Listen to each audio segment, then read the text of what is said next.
Dan most of the time tuh sebenarnya kalau kita bikin iklan, bikin poster, escape room, susah, orang nggak ngerti what is it kan sebenarnya, dan mereka belum ada gambaran, apalagi yang belum pernah coba di luar negeri. Jadi paling kita pikir tuh strategi paling bagusnya memang. Terus saya pikir, waduh gila, sayang banget tuh susah-susah dibangun, dirombak, I don't know maksudnya. Dan ruang-ruangannya yang seperti saya bilang lebih aneh.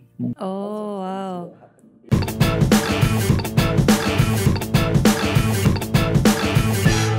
Eits, tunggu dulu. Sebelum nonton video lengkapnya, jangan lupa untuk subscribe ya dan klik link di bawah ini. Jangan lupa juga untuk klik tombol loncengnya. Oke? Terima kasih. Selamat menonton. Berarti butuh waktu berapa lama tuh dari sejak pertama kali timnya terbentuk sampai akhirnya jadilah cabang pertama di Pandora di Experience di Puri. Dari Malaysia ya, dari hari itu waktu kita see Jangan-jangan kita sebenarnya going to the same escape room kali ya gitu. Iya di KL. Di KL. Oh iya, sama kali jangan-jangan di salah satu mall besar di KL. Yes. Oh ya, I think maybe we experience the same thing. Yeah, something like that. So it took us 5 months actually. 5 bulan pas kita balik, kita brainstorm, cari-cari segala macam, terus kita bangun. It took us around 5 to 6 months ya. Okay, that's okay lah. That's quite fast actually. Yeah, it was okay, tapi we thought bakal lebih simple. Okay, and then after that, finally udah di-renovate, finally udah jadi. Nah, then the most difficult one I think is to get people to know that actually there is this escape room Pandora Experience di Jakarta. Karena kan sebenarnya itu pertama escape room juga pada saat itu bukan sesuatu yang diketahui oleh orang banyak. Dan itu juga sangat niche sebenarnya kan target marketnya. Thank God you came by December. Iya, gimana? How? Waktu itu plannya seperti apa? Kita actually benar-benar purely dari word of mouth aja sih sebenarnya. So kita tim yang benar-benar percaya di produk kita. Jadi waktu kita bikin itu sebenarnya kenapa it took us 6 months, karena sebenarnya kalau bisa asal jadi 3 bulan hajar aja bisa sebenarnya. Cuman setiap kali kita mau gini kita merasa tim kita suka brainstorm, suka cari gara-gara lah, kayak merasa kayak ini kurang bagus nggak yang ini kurang bagus nggak, lagunya kurang bagus nggak, lampunya, the ambience-nya, flow-nya kurang bagus, lebih seru kayak gini nggak. We always look for improvement, dan ketika all those things yang semua hard work yang kita coba untuk improve begini, yang bikin ruangannya lebih real, itu menurut gue itu adalah the marketing effort indirectly yang kita put into our product sampai the product is immersive enough dan cukup bisa diterima oleh customer, dan sehingga the word of mouth itu bisa jalan sendiri. So I would say sebenarnya kita bukan tim marketing juga, kita sendiri juga bukan jurusan marketing, tapi we just love what we do. Jadi we put all our effort ke dalam produknya, dan itu mungkin di dalamnya sendiri ada terhitung sebagai marketingnya sendiri. Yeah, betul. Because once they were there and then get a nice experience, unforgettable experience, then definitely they will come back and bring their friends, ya kan? Dan jadi ya itu makanya namanya Pandora Experience ya. Dan menurut saya mungkin walaupun pada saat itu di Indonesia atau khususnya di Jakarta masih belum banyak yang tahu tentang escape room, tapi mungkin memang sudah ada orang-orang yang seperti saya contohnya yang sebenarnya suka banget dengan escape room. Jadi begitu kita tahu ada ini nih, ya kita pasti bakalan travel and then dan mencoba, ya nggak? Dan most of the time tuh sebenarnya kalau kita bikin iklan, bikin poster, escape room, susah, orang nggak ngerti what is it kan sebenarnya, dan mereka belum ada gambaran, apalagi yang belum pernah coba di luar negeri. Jadi paling kita pikir tuh strategi paling bagusnya memang cuman kalau misalnya kebetulan ada orang yang sudah pernah main, terus dia rekomend ke orang lain, itu adalah the best form of marketing. Maka dari itu kita harus impress orang yang main tuh benar-benar harus feel exciting and different, karena it's a different kind of entertainment. Jadi biasa kan kita nonton ke karaoke lebih umum kan. Betul. Ini sesuatu yang berbeda lah ya. Iya, apalagi kalau rame-rame ke sana. Ya, especially horror. Kalau horror kan semuanya rame-rame. Biasa maksimum berapa orang satu ruangan sekali jalan? Ada sekitar, kita tergantung ruangannya, ada yang kecil, ada yang lebih gede. Maksimum kita ada 12 orang bisa 12 lah ya. Karena sebenarnya kalau lebih dari itu juga udah nggak efektif dan efisien ya, terlalu rame, terlalu banyak pemikiran, terbanyak yang nganggur. Banyak yang nganggur, ada yang tim hura-hura, ada yang tim cuman pendukung. Oke. Nah kalau gitu berarti kapan nih? Butuh waktu berapa lama untuk break even? Karena kan is very capital intensive kan, bener nggak sih? Maksudnya itu cukup mahal banget kan untuk bisa membangun semua itu, apalagi dengan teknologi seperti itu. Actually, we try to make it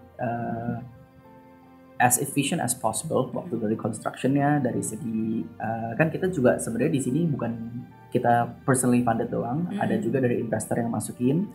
So we try to keep it around 12 months for break even point-nya.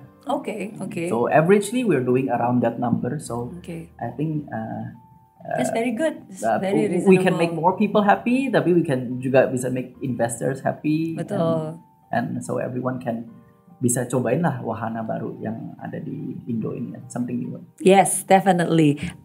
Jadi kita maksudnya orang-orang punya alternatif lain untuk bisa have fun. Yes. Dan experience sesuatu yang berbeda.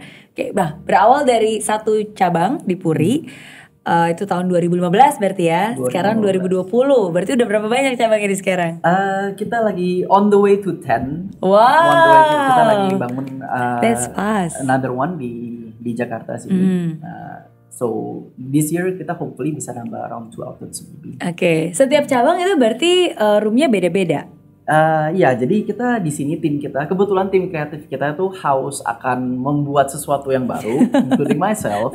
Jadi kalau kita cuman copy ruangannya, nggak seru ya, kayak gini lagi ruangannya. So kebetulan tim kita juga bosenan, jadi kita juga harus bikin something new. Kan? Bukan cuma bosenan sih, customer semua mau yang lebih bagus, mau coba lagi dong. Mau coba bagus. Jadi kita juga kita selalu coba bikin temanya berbeda dari satu cabang ke cabang lain. Kita selalu angkat dari tema-tema legenda di dunia ini, dan juga for investor side mereka juga happy karena ketika kita bikin tema baru kan cabang orang customer yang dari cabang lain mereka akan main mereka akan coba ada tema baru di sebelah sini. It's not like you have an Avenger di Central Park sini, kita nonton Avenger terus kita ke Senayan kan filmnya Avenger lagi kan.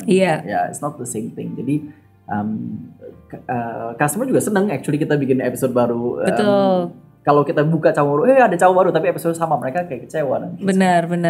And we don't mind traveling all the way. Kadang maksudnya to get that experience kan. Ya anyway Jakarta juga nggak terlalu besar-besar amat lah ya.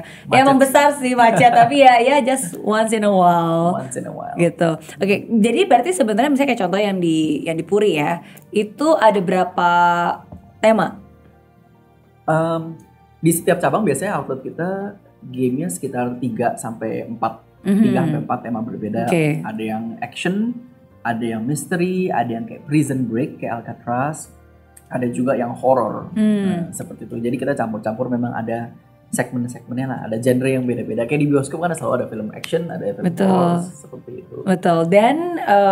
Dan itu nggak berubah berarti ya. Kadang-kadang soalnya saya pernah tahu ada yang mencoba bisnis escape room juga, terus dia kayak setiap 6 bulan itu terus ganti tema. Terus saya pikir, waduh gila, sayang banget tuh, susah-susah dibangun, dirombak. I don't know, maksudnya nggak tahu sih, mungkin itu ada pertimbangan lain yang mana yang lebih oke. Tapi kalau yang di Pandora, apakah berubah tema-temanya? Maksudnya di cabang yang sama? Idenya memang seperti itu. Jadi once kalau misalnya udah banyak yang coba, kan seperti film. Kalau semua orang udah nonton filmnya, obviously kita harus ganti filmnya.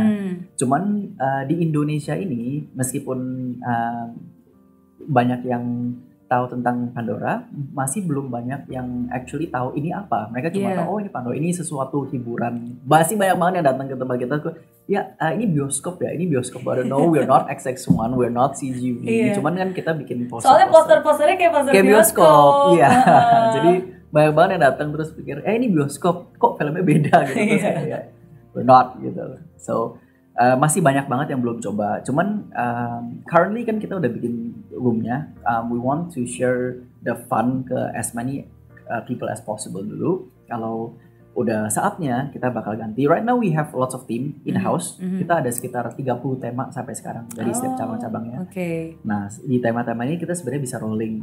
Tapi I know the players yang udah main, mereka sebenarnya nggak mau kita rolling, maunya kita bikin baru. So mungkin kita akan mendengarkan aspirasi mereka untuk actually kita bikin baru ruangan daripada rolling. Soalnya ada aja yang people yang gue udah pergi, kita buka di tempat lain, dia udah pergi sampai ke sana. Kemarin kita buka di Surabaya, ada customer yang dari Jakarta fly all the way. I know them.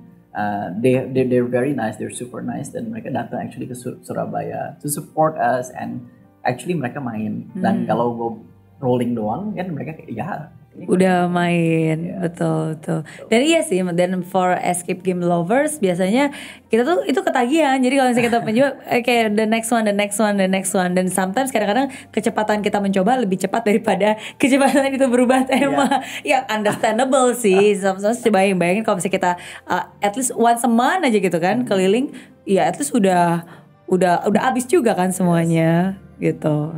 Oke, tapi aku belum pernah nyoba semuanya sih. Berarti next time aku harus nyoba ke Pandora yang lain. Probably harus coba yang the latest one. Nanti kita bakal buka slightly sebentar in a few months, dan itu mungkin bisa you can feel a lot different daripada yang dulu pernah coba. 2015 dulu. Apa bedanya? Bedanya mungkin the technology is different. Jadi di dalam udah gak ada gembok sama sekali kita di sini.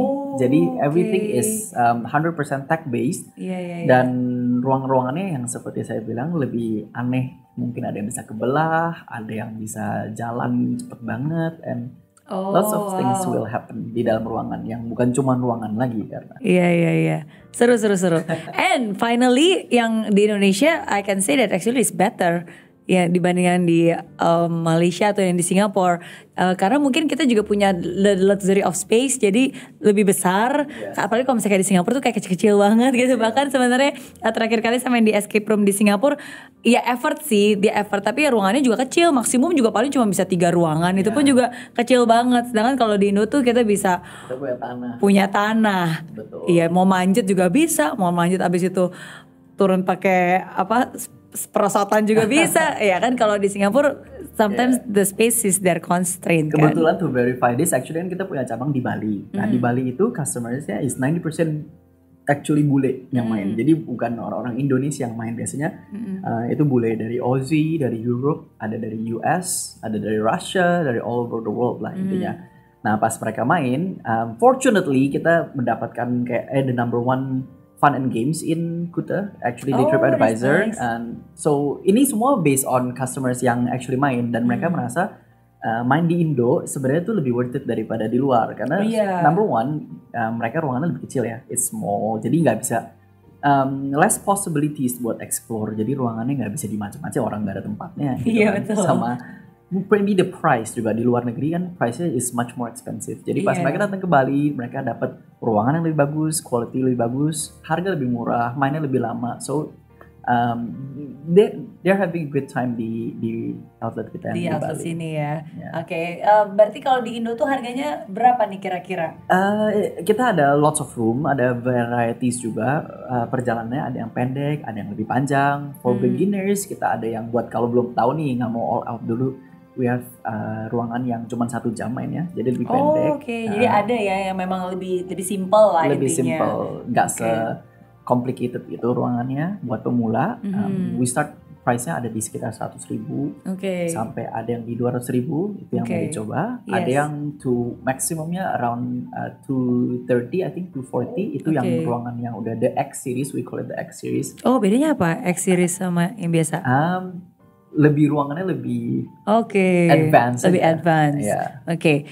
Even the most expensive one 240.000 itu pun juga lebih murah dibandingkan yang di luar. Karena di luar I think around $40 kalau di Aussie ya. Jadi sekitar 400 ribuan kalau. Betul. Kalau di Singapura misalnya mainnya banyak mungkin plus minus sekitar 25 sampai $30 lah. Tapi kalau mainnya banyak mungkin bisa sampai $25, paling murah sekitar segitu. Which is actually ya pasti lebih mahal daripada yang Soalnya di 1 sini. jam mereka main. Dan 1 jam. Dan bisa digabung. Kalau di Singapura kan individualistik, jadi bisa digabung sama orang lain.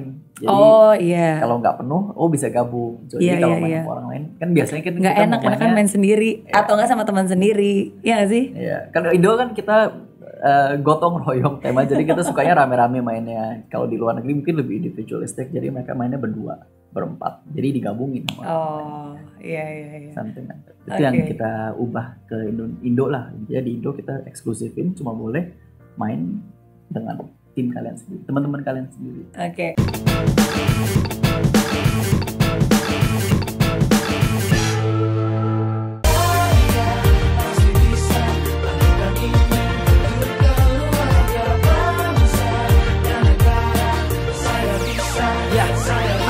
Laksana bumi tanpa hujan, hidup tanpa tujuan, kering dan mati tanpa hijaunya tumbuhan. Demikian kalau mimpi tak kunjung terjadi.